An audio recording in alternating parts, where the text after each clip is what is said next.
think my wife said it best. She said, "This is Stephen King high on cocaine bad." Highlander 2, The Quickening. Oh my goodness gracious. It's directed by Russell Mulcahy, so he comes back to direct the sequel.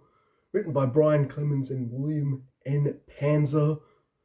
Everyone in this movie should be ashamed of themselves and should just not put it on their resumes because they don't deserve to get any more work on the basis of this movie. But Christopher Lambert, Virginia Madison, Michael Ironside, Sean Connery, and John C. McGinley in this. And it's about, holy fucking shitballs, what is this movie about? It's set in the future, about 3 years in the future. There's a shield over the earth because there's a hole in the ozone layer and the shield's protecting us, but the shield might be fixed now. For some reason, Connor got Duncan in the head because I've been watching the TV series. Connor McLeod somehow is a scientist now and made this shield with some other scientist dude, but now they got to destroy the shield or turn it off. And that's just that part of the plot. The other part of the plot is all the immortals are aliens now that can kind of time travel or something. All right, here's the thing. If there are immortals on Earth, plural, they can't die. But if there's one immortal on Earth, that person can age to death now and die. Okay, but if they're on the alien planet, they're all mortals, then they can just kill each other. So Connor is the last one on Earth, and he's aging. And so he's getting pretty old, so they just got to wait around now, right? Wrong. Bad guys are just like, no, we can't wait for that. Just send more immortals over there. Okay. So he kills these idiot flying immortals and gets young again. So now he's got to start aging again.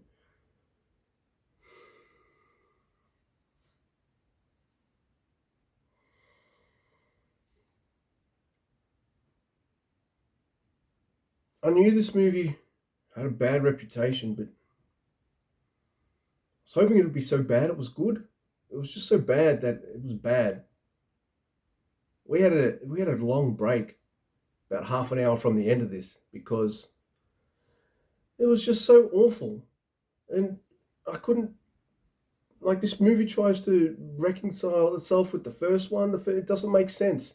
This movie wants to have its cake and eat it too. It wants to be like, no, we're really aliens from this planet. But, oh, Duncan, I do it again. But Connor really did live all this time. Okay. And then, so Ramirez, he still really died, but then he's on the alien thing. Then now he's teleported into the future, but nowhere near Connor, but on the other side. Whereas Michael Ironside, who's Katana, just teleports like right where he's supposed to almost.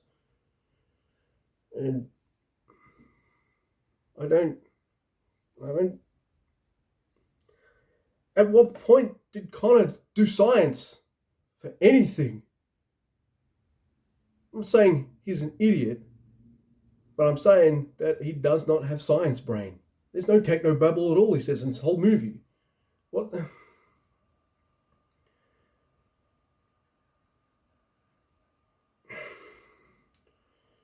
Like 40 minutes in the movie, Virginia Madsen and Christopher Lambert's characters, they bang, and they shared like zero dialogue or chemistry with each other. In fact, it's like, are you Connor? Yes. Bye. No, fuck that. I'm coming with you. And they're like, and then he's like, oh shit, we're endangered now. Get in this dumpster. And then he wins, and then it's like, get out of this dumpster. We're gonna have sex now. I'm like, okay. Like, guess how dumb this movie is.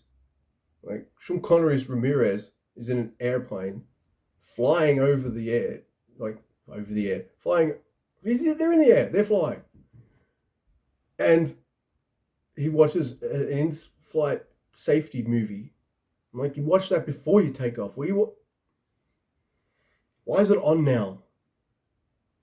And this movie goes for some kind of like dystopian Blade Runner kind of vibe, and it looks garbage. The movie looks garbage. The story's garbage. God, it doesn't make any sense and just hurts my brain. I fucking hated this movie. It is awful in every way. And I am surprised anything Highlander related got made after this. I am so fucking shocked. Because, like, it doesn't deserve to. Like, this should have just killed the fucking franchise dead. It was that bad. Surprised that there's like 3 or 4 more movies plus 6 seasons of a bloody TV show. Wow. How do you do a sequel to a movie that has a definitive beginning, middle, and end? You pretend that didn't happen and they're all aliens and shit? Man, this movie sucks. The only person who looks like they're having fun making this movie is Michael Ironside. And maybe Sean Connery, because he did all his shooting in like 9 days or something like that. Like you bastard. This is a 0, by the way. I don't give many zeros. This is awful. There's no fun factor. There's nothing cool. Doesn't look good. Dialogue's crap. Actually, I'll tell a lie. There is one good part of this movie. They want to get into this prison to find some information out or whatever. And they just drive in and they just get blasted up and then sent to the morgue in the prison. And then they just wake up, of course, because they're immortal. But here's, like, they're supposed to go above the shield to find out that everything's safe and, like, you can just open up the planet again and just turn the shield off.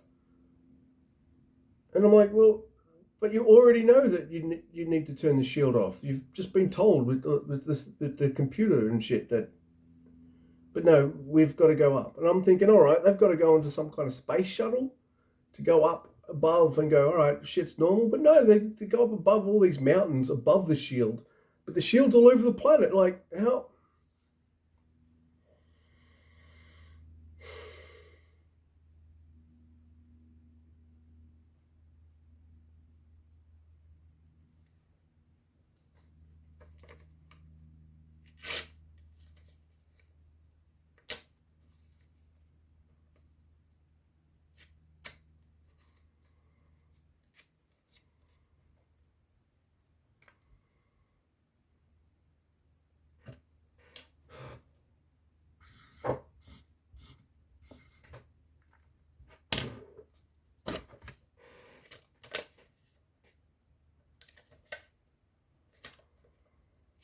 This movie sucks so bad, I'm going to do this twice.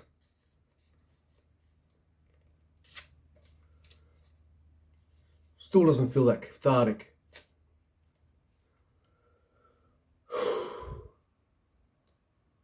This is apparently one of the worst movies ever made. I agree.